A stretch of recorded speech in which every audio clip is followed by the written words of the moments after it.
જય શ્રી કૃષ્ણ મિત્રો. આજે આપણે જાણીશું ધનતેરસ 2025 ક્યારે છે, તેના શુભ મુહૂર્તો, તારીખ, તેના શુભ ચોઘડિયા અને કયા સમયે પૂજા કરવી તેના વિશે વિસ્તારથી જાણકારી મેળવીએ. તો મિત્રો, ધનતેરસ ક્યારે છે? 18 કે 19 ઓક્ટોબર. તો આજે આપણે જાણીશું આ વિડીયોમાં. ધનતેરસ પર ખરીદી કરવાનું પણ વિશેષ મહત્વ છે. આ દિવસે ભગવાન ધન્વંતરીની પૂજા કરવાથી સારું સ્વાસ્થ્ય, સુખ અને સમૃદ્ધિ મળે છે તેવું માનવામાં આવે છે. જો કે આ વર્ષે ધનતેરસની તારીખ અંગે મૂંઝવણ છે કે તે 18 ઓક્ટોબર ઉજવાશે કે 19 ઓક્ટોબરે. તો આપણે જાણીએ તેની ચોક્કસ તારીખ અને શુભ સમય. તો દિવાળીનો 5 દિવસનો તહેવાર ધનતેરસથી શરૂ થવાનો છે અને ભાઈબીજ સાથે સમાપ્ત થવાનો છે. દર વર્ષે કાર્તિક મહિનાના કાળા પખવાડિયાના 13મા દિવસે ધનતેરસ ઉજવવામાં આવે છે. આ દિવસે ભગવાન ધન્વંતરી, દેવી લક્ષ્મી અને ભગવાન કુબેરની પૂજા વિધિપૂર્વક કરવામાં આવે છે. ધનતેરસ પર ખરીદી કરવાનું પણ વિશેષ મહત્વ છે. આ દિવસે ભગવાન ધન્વંતરીની પૂજા કરવાથી સારું સ્વાસ્થ્ય, સુખ અને સમૃદ્ધિ મળે છે તેવું માનવામાં આવે છે. જો કે આ વર્ષે ધનતેરસની તારીખ અંગે મૂંઝવણ છે કે 18 ઓક્ટોબર કે 19 ઓક્ટોબર કઈ છે. તો મિત્રો, ત્રયોદશી તિથિ 18 ઓક્ટોબર શનિવારના રોજ બપોરે 12:20 વાગ્યે શરૂ થશે. દરમિયાન ત્રયોદશી તિથિ 19 ઓક્ટોબર રવિવારના રોજ બપોરે 1:52 વાગ્યે સમાપ્ત થશે. શાસ્ત્રો અનુસાર ધનતેરસ એ દિવસે ઉજવવામાં આવે છે કે જ્યારે કાર્તિક કૃષ્ણ ત્રયોદશી તિથિ પ્રદોષકાળ દરમિયાન આવે છે. તેથી આ તહેવાર 18 ઓક્ટોબરે ઉજવવામાં આવશે. ત્રયોદશી તિથિ પણ 19 ઓક્ટોબરે આવે છે. તેથી જે લોકો 18મી તારીખે ખરીદી કરી શકતા નથી તેઓ 19મી તારીખે બપોરે 1:52 વાગ્યા ખરીદી કરી શકે છે. આનો અર્થ એ છે કે તમે 18 અને 19 ઓક્ટોબર એમ 2 દિવસ ધનતેરસ ઉજવી શકો છો. ધનતેરસનો શુભ સમય 18 ઓક્ટોબર શનિવારના રોજ પ્રદોષકાળનો શુભ સમય સાથે 4:48 થી સાંજે 6:18 વાગ્યા સુધીનો રહેશે. ધનતેરસનો શુભ સમય 18 ઓક્ટોબર. દિવસના ચોઘડિયામાં જોઈએ તો ચલ ચોઘડિયા બપોરે 12:06 થી 1:31, લાભ ચોઘડિયા બપોરે 1:31 થી 2:57 સુધી અને અમૃત ચોઘડિયા બપોરે 2:57 થી 4:22 સુધી. સાંજના ચોઘડિયા જોઈએ તો લાભ ચોઘડિયું સાંજે 5:48 થી 7:23, શુભ ચોઘડિયું રાત્રે 8:58 થી 10:33 સુધી અને ચલ ચોઘડિયા 12:04 થી 1:39 AM સુધી રહેશે. ધનતેરસનું શું મહત્વ છે? એવું માનવામાં આવે છે કે કાર્તિક મહિનાની 13મી તારીખે સમુદ્ર મંથન દરમિયાન ભગવાન ધન્વંતરી અમૃતના ઘડા સાથે પ્રગટ થયા હતા. આ જ કારણ છે કે આ તિથિને ધનતેરસ અથવા ધનત્રયોદશી તરીકે પણ ઓળખવામાં આવે છે. આ જ કારણ છે કે આ દિવસે વાસણો ખરીદવાની પરંપરા ચાલુ છે. ધાર્મિક માન્યતાઓ અનુસાર ભગવાન ધન્વંતરી ભગવાન વિષ્ણુના અવતાર છે. તેથી ધનતેરસ પર ભગવાન ધન્વંતરી, ભગવાન વિષ્ણુ, દેવી લક્ષ્મી, કુબેર અને યમરાજની પૂજા કરવાની મહત્વપૂર્ણ છે. ધનતેરસ પર વાસણો, ચાંદી, સોનું, સાવરણી વગેરે ખરીદવાને ખૂબ જ શુભ માનવામાં આવે છે.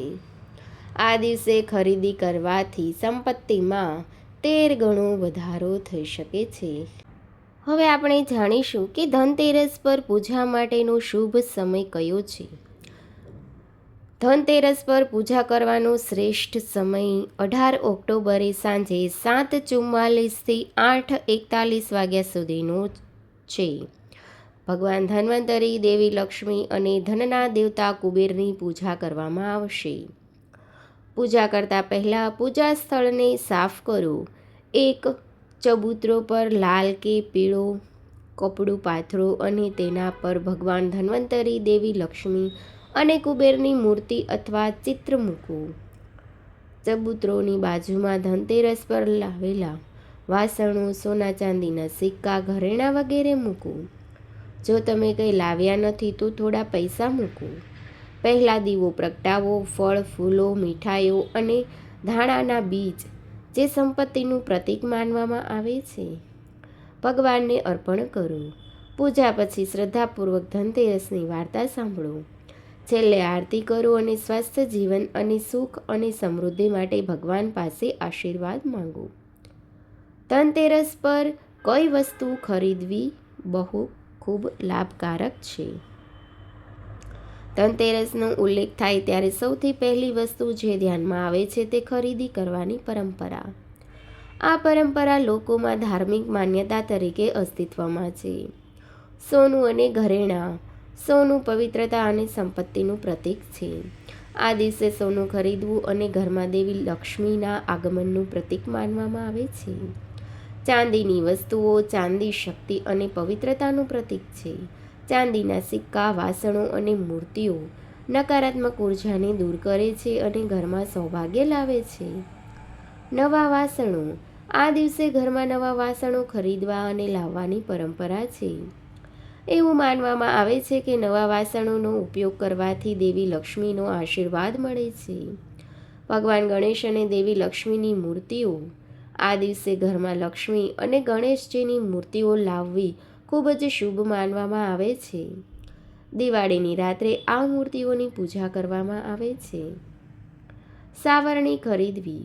બહુ ઓછા લોકો જાણે છે, પરંતુ આ દિવસે સાવરણી ખરીદવી પણ શુભ છે.